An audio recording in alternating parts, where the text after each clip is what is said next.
My bully is effing my wife, so I made her choose him or me. My 26 wife, Becca, 26, her best friend, Daria, 26, and I all went to high school together, but I ran in a very different social circle. They played sports and were decently well known / popular. I was really into art and computers, chubby with an awkward haircut. We all went to a really large high school, so it was more that I knew of them rather than actually knowing them. Becca and Daria have been best friends since they were really young. They both moved into the same neighborhood in preschool and their parents are very close. In high school, there was a guy, Chris, 26, who would regularly bully me. There was a name that Chris and his friends called me based on a thing that happened during my sophomore year. It was essentially a trap that Chris and friends had set up so that I would be embarrassed and they could pretend I had done it to myself. I feel like I'm already doing a bad job hiding my identity, so let's just say that the name was Stinky. I hated it. They called me this all the time and made me the butt of many of their jokes. Chris was very popular and was friends with Becca and Daria in high school. Chris was good looking, wealthy, and he knew it. He walked around like he was untouchable. Insert all of the wealthy, athletic, good-looking stereotypes that you want here. They pretty much all rang true for him. I hated him and hated any time that I had to be around him. I know that a lot of people face some really violent bullying, so I don't want it to make it sound like I was physically tortured, but I did feel like I was relentlessly harassed. I was very thankful and excited to get out of my hometown and away from those people when I went to college. I don't know if it was growing up and growing into myself, the ability to reset my identity, or just getting away from bullies, but I really found myself in college. I'm still a bit nerdy and artistic, but I grew into my body. I started making friends and realized that I had something to offer the world. I rapidly became a lot more confident and comfortable socially. Becca and I ended up going to the same college a few hours away, but she didn't have a car. I offered her a ride home for Thanksgiving break, and it became a habit of riding together for breaks and chatting about life in school. We started to become friends and our friend group started to combine. In sophomore year, our talks became deeper and more personal. I realized I was into her on the way home for Christmas and asked her on a date over break. We've now been together almost 7 years, engaged for the last year. We have a strong relationship, communicate well, go on regular dates and trips, and have supported each other through numerous ups and downs. We have had our fights over the years and even did some counseling together for about a year.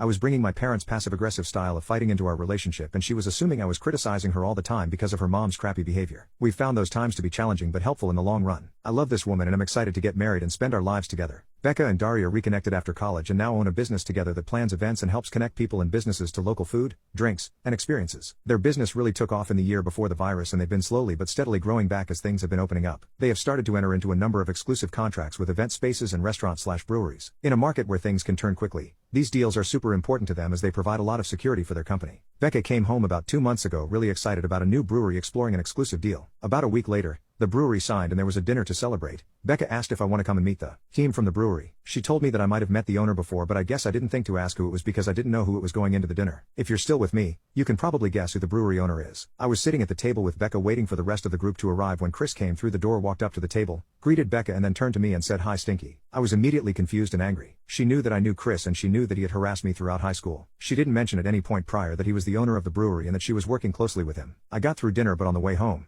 when I asked why she didn't tell me, she blew it off as though it was water under the bridge, that I had changed and I should understand that Chris had changed too. I was still upset but tried to let bygones be bygones. Over the next couple of weeks, it was clear that Daria and Chris were becoming romantically involved with each other. Becca and I usually spend 2/3 nights a week with Daria, whether going out or simply watching TV at our house or hers. We often joke that we're a throuple, but to be clear, that is not the case and what we have is strictly platonic. Over the last month or so, Chris started showing up to nights out and even came over one night to Daria's house when we were hanging it and watching TV. I've tried to be open to a new Chris, but he seems like he's the same overly macho, trying hard to be alpha jerk he was all those years ago. I tried to bring up to Becca that the casual relationship between Daria and Chris is probably not good for their business. While Becca agreed, she felt like she couldn't tell her friend to not date or sleep with someone. Last week, Becca invited me along to an industry event. I got there to unfortunately find Chris is there as well. I try to be friendly and nice. We get a table for the 4 of us and have some drinks and food. At one point, the girls leave to network with a couple of potential clients. Out of nowhere, Chris starts talking about how this event might be a good place for him and Daria to find a woman to have a threesome with. Caught completely off guard, I ask him what he's talking about and he says that him and Daria want to have another threesome and that I should know all about that. I was super confused and asked what he was talking about, and he proceeds to tell me that him, Daria and Becca had a couple of threesomes in high school and that he figured that I was having threesomes with the 2 girls as well. I felt blindsided and didn't know what to say. When we got home, Becca already knew I was upset about something and asked me what was wrong. I told her about what Chris had said and she tried to deny it at first but then told me that it was partially true. What Becca told me was that Daria and Chris were FWBs for a bit at the end of senior year / right before college. Chris and Daria spent a few weeks talking with her about having a threesome with them, but she was on the fence. At a party when everyone was tipsy it was brought up again and she went to a bedroom with them. Note for mods, they were all 18 at the time. They all stripped down and did a lot of kissing / touching, but Becca backed out of having intimacy and instead watched them. On Thanksgiving break of freshman year, the 3 talked about going all the way with it but ended up not being able to find a free time for all of them. Daria then got a boyfriend and it was never brought up again.